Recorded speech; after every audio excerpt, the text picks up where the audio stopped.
Hello, everyone, and welcome back to Academic Machinery with V. And I am your host today, V. I wanted to go and talk about a little bit about informative speeches, persuasive speeches, the difference between the two, and what I personally did. Well, I'm guessing you guys would like to know how the informative speech went. It went relatively well. I can't lie. I was a little nervous and I was really prepared. I tried my hardest. However, I ended up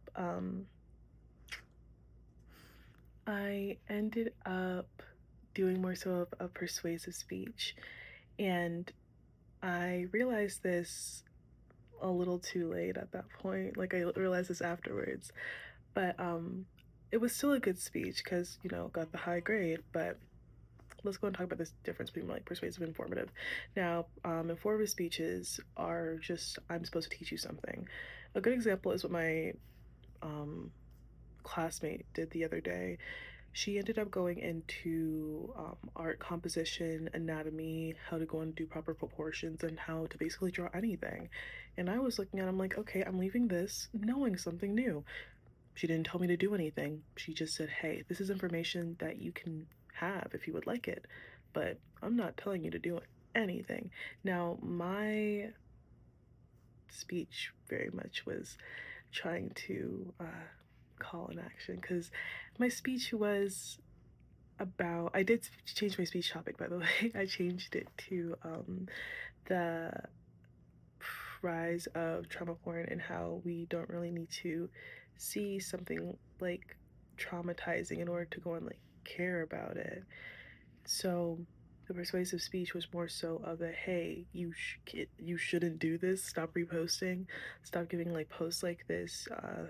Honestly, so much traction because now it's oversaturating the algorithm, and it's making it harder to learn about this topic.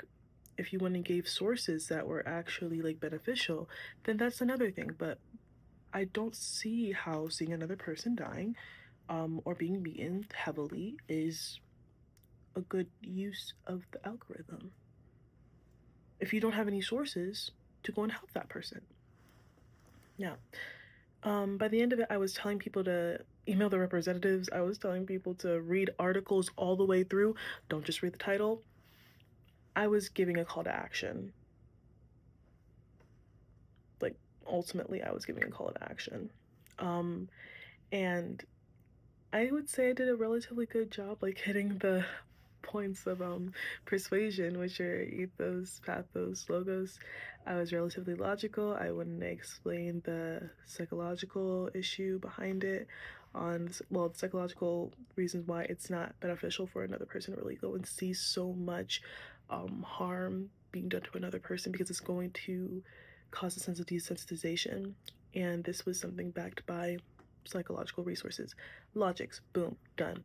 I then also was trying to relate to my audience, which is more so pathos. I'm trying to go and like appeal to their emotions.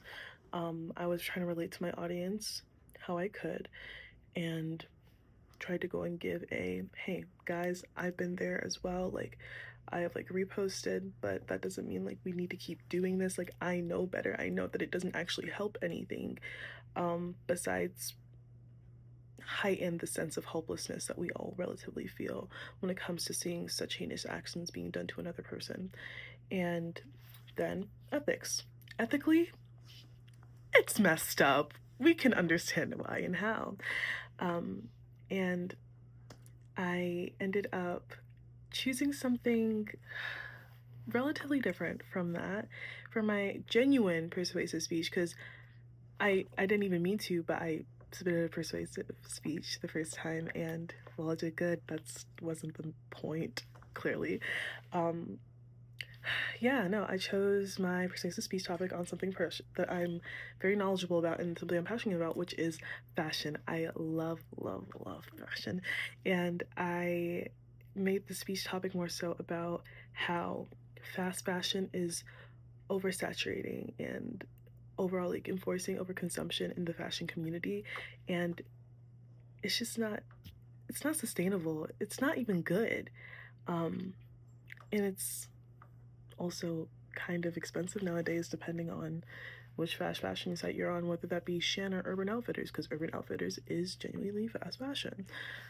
And I guess like the chapters that are helping me out the most. But yes, the chapters that are helping me out the most are the chapter 15 and chapter 16. Specifically, the understanding persuasion, the persuasion appeal, and what is an argument. I am going to have to navigate how to better advocate for my topic because it is one that is somewhat controversial. A lot of college students buy from fast fashion because it's more accessible.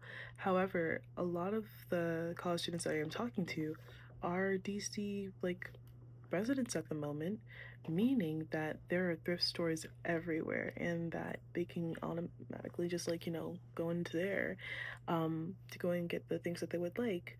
They would just need to go and look. Convenience culture is, in my opinion, oversaturating the fashion industry, and it's making it harder for us to go and find really genuine, meaningful pieces. And that really, that just kind of breaks my heart. I don't know.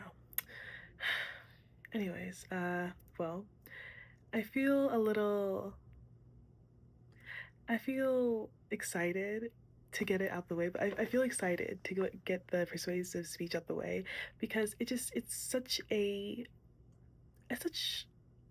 topic that I am well rounded in. I just need to go and set my sources, do a little presentation, and then yap about it to my classmates. That's not too hard. And it wasn't that hard the first time. The only reason why it was hard is because something that I will do is make my presentation first and foremost because ultimately, yeah, no, my presentation was I ended up making it a little after, like probably a good day before. And since I didn't know the format of my, what's the word? I didn't know the format of my presentation, so I ended up skipping a few slides uh, because my note card and also my note card, I wrote that in the middle of class as well. I'm overall not that much of a prepared person, clearly.